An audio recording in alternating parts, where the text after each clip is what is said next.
All right, we're here in the kennel. We redid the inside a little bit. I got a couple private sessions today, and then we got board and trains. We got Dan the man in the background, and we got Arun with his Presa puppy. The puppy is just over a year old. That's my first private session. We're gonna bring him out, work him, do some bite work stuff with him, and I'll let you guys hang out.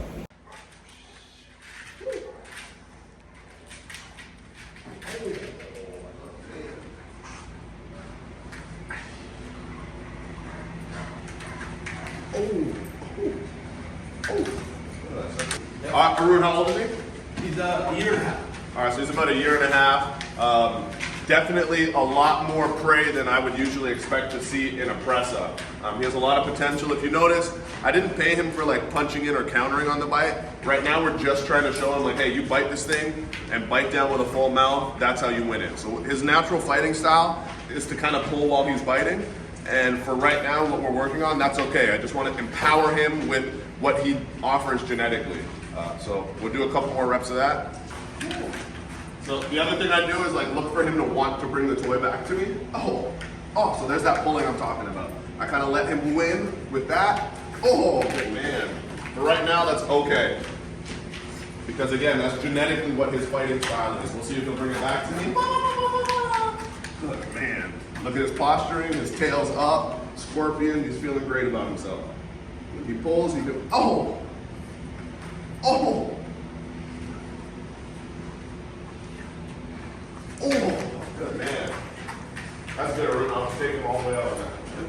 So we'll put him up, typical private session and bite work. We'll probably get 3 to 4 maybe reps in of sessions like that within the hour. It's gonna be dependent upon the dog and what their kind of internal clock is saying. If I think that they're gonna start to kind of come down in their performance, we'll stop before they do that. But we'll put them up, give them a break, and we'll do some more reps with them. All right, so we're bringing the dog in for rep 2. Come on in. Get some more work.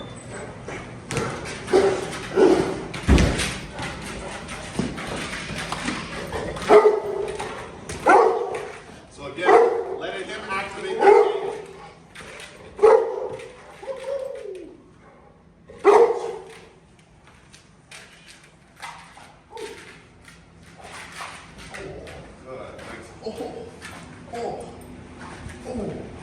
See, as soon as he makes that strike, that slide down this leash for a little bit, give him some space.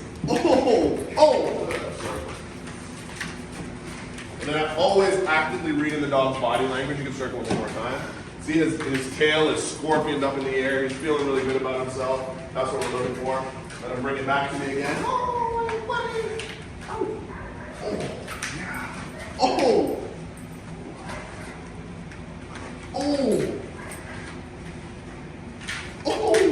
Good man. You're gonna 2 drops that. You're just gonna pull it back. Pull it back. Can I do some prey guarding over the item? He barks, kind of scares me a bit. Woo!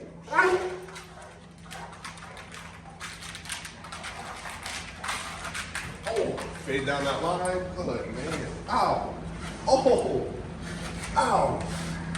It's important with these bigger Presas and Mastiff breeds that we don't overexert them during these sessions and let it become boring. So keep them pretty short. Good. You can put it back on top.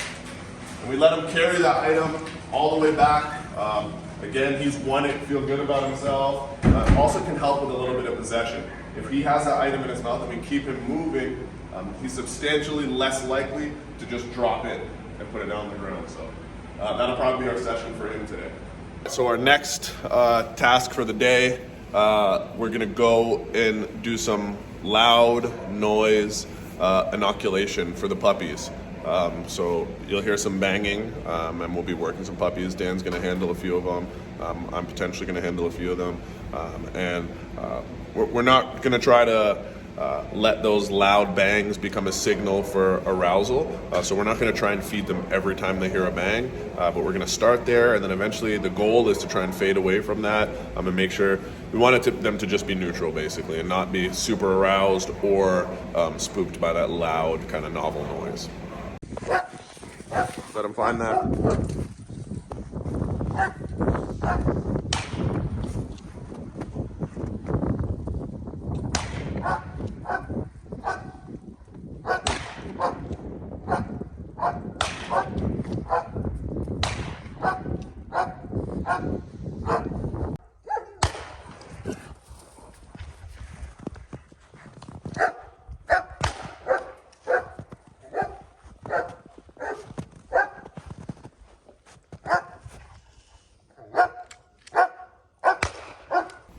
All right, we finished that up.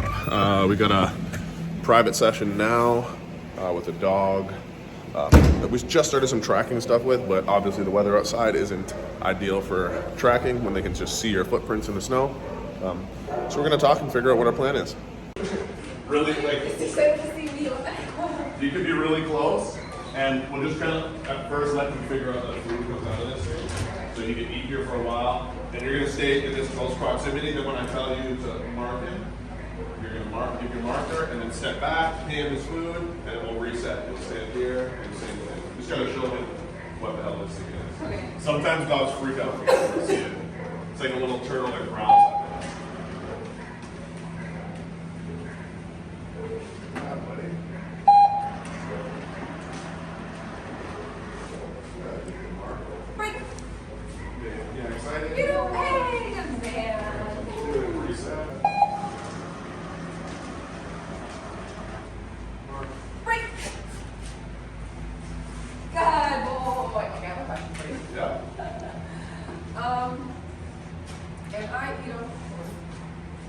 If I'm breaking in, he's not responding. I know you said, like, entice him, but am I talking over and he's not looking at me, or do I want him to turn around and then, like, be excited? So you're still loading it right now, so it doesn't, right now, it doesn't even matter. The break, so when you classically condition your marker, you want it, a lot of times people get confused about, it doesn't really matter what happens after you give your marker, it's what happens before. Okay. So if you give break and then you're, and he gets excited, your marker then becomes, eventually you can fade the yeah buddy buddy out, and right. You get the same response with just your break. Okay, that makes sense. Okay, thank you.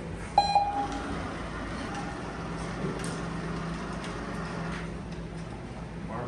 You know, break! Woohoo! Yeah! Good job. Alright, so she's going back out to grab him right now. We're saying he's kind of a unique dog, so when we're working on the tracking system, you're good? You go.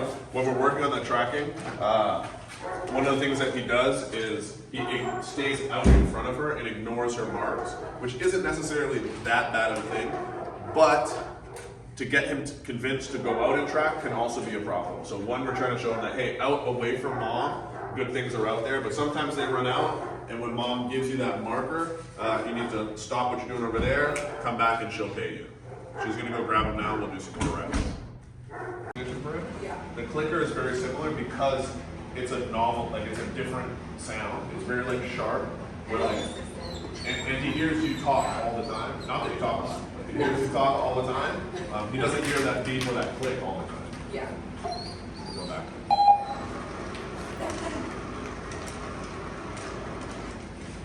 You know, break!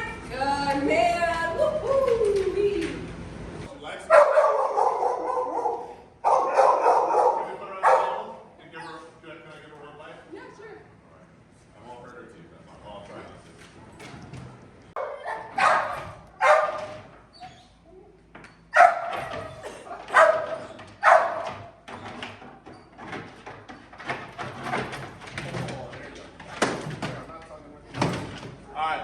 If you can guess the breed of this dog, I'll give you a prize. Get in close so they can get there. All right, so we got a pretty big, they're saying snowstorm of a generation coming in. So they were supposed to get over, I think, 2 feet in a couple of days. So we're just making sure everything is secured around the property. But one thing about us at Grassroots Canine, we stay ready so we don't need to get ready. You feel me? All right, we got Lindsay and Tay in the kennel now, and that's a wrap for the night. Just button down the hatches for the storm. Dan was too scared to leave and go home, so he's still in here. He was a bit scared, so he's going to spend the night in the bunkie, which is even more scary. So Ta-ta.